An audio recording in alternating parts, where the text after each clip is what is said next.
संतोष देशमुख हत्येप्रकरणी धनंजय मुंडेंचा राजीनामा झाला आणि त्यानंतर बीडमधल्या दहशतीचं भीषण वास्तव प्रकर्षानं समोर यायला लागले।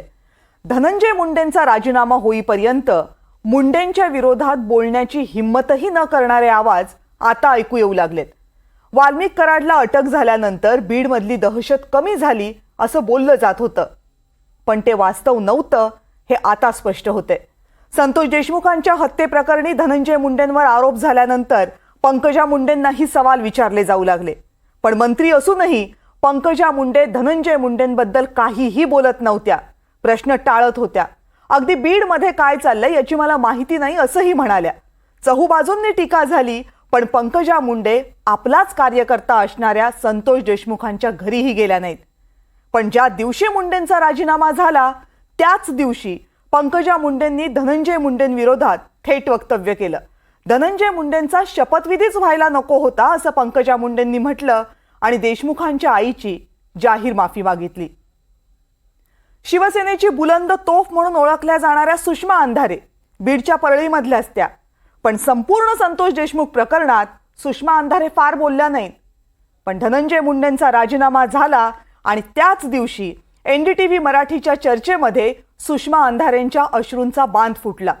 माझं सगळं कुटुंब बीडमध्ये राहतं, वाल्मिक कराडमुळे माझे काही नातेवाईक परळी सोडून गेले, त्यांच्या विरोधात बोललं की काय होतं हे आम्हाला माहित आहे असं म्हणत कुटुंब समोर आलं की माणूस दहशतीसमोर कशी मान झुकवतो हे सुषमा अंधारेंनी सांगितलं।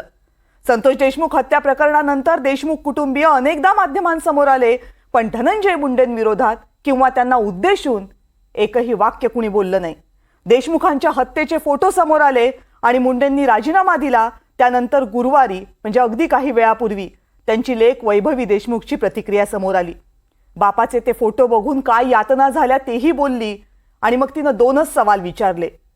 जर खंडणीसाठी माझ्या वडिलांचा खून केला गेला तर ती खंडणी कुणासाठी मागितली जात होती याचा तपास का झाला नाही? माझ्या मुलांसाठी जगू द्या अशी विनवणी करणाऱ्या माझ्या वडिलांची त्या क्रूर मारेकऱ्यांना जराही दया आली नाही। इतकी क्रूरता करण्याची हिम्मत त्यांच्यावर यायला त्यांच्या डोक्यावर कुणाचा वरदहस्त होता आणि जो वरदहस्त होता त्याला सह आरोपी का केलं जात नाही? 17 वर्षांच्या वैभवीनं जे प्रश्न विचारलेत त्या प्रश्नाचं उत्तर कदाचित अवघ्या महाराष्ट्राला माहित आहे।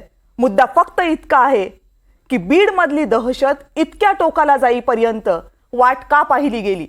इतक्या दहशतीच्या परिस्थितीत झालेला संतोष देशमुख हत्या प्रकरणाचा तपास खरंच निष्पक्ष असेल का? हे सगळे प्रश्न डोळ्यासमोर ठेवून धनंजय मुंडेंचा राजीनामा झाल्यानंतर आवाज कसे उठू लागलेत बघा। तर धनंजय मुंडेंचा राजीनामा झालाय, मी त्याचंही स्वागत करते। हा राजीनामा फार आधी व्हायला पाहिजे होता, हा राजीनामापेक्षा शपथच नाही व्हायला पाहिजे होती, तर या सगळ्या गोष्टींना पुढच्या भोगांना कदाचित सामोरं जावं लागलं नसतं। कदाचित हे किती लोकांना माहिती आहे की वाल्मिक कराडने सुषमा अंधारेवर खोटी 307 ची केस केली होती। सुषमा अंधारेचं अख्खं कुटुंब उद्ध्वस्त करण्याचा प्रयत्न केला होता। सुषमा अंधारेच्या लहान भावाला ड्युटीवर असताना तिकडून उचलून आणून त्याच्या सोबत जे जे केलं, PI हेमंत कदम, त्या हेमंत कदमला वाचवणारे कोण होते? देवेंद्र फडणवीसच गृहमंत्री होते ताई।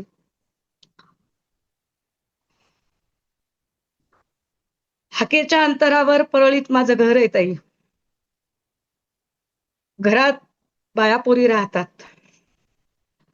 किती दहशत असेल परळीमध्ये? परळीचा आमदार संजय दौंड चकार शब्द बोलत नाही, परळीतली सुधामती गुट्टे चकार शब्द बोलत नाही।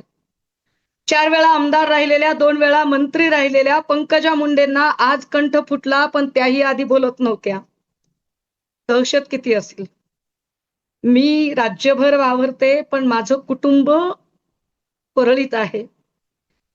माझा एक भाऊ मृत्यूच्या दाढेतून परत आला। वाल्मिक कराडच्या माणसांनी काय पद्धतीने त्याला मारहाण केली हे महाराष्ट्राला माहित नाही। काय बोलावं हे आम्हाला सुचत नाहीये. सगळीकडे दुःख आहे, सगळीकडे शुकशुकाट आहे. पण नेमकं ही आता हा प्रश्न आहे की ही खंडणी जात कोणाकडे होती आणि जो वरद हस्ते हो हा कोणाचा आहे यांच्यावर, कारण की पोलीस प्रशासन सुद्धा यामध्ये काही करू शकत नाहीयेत.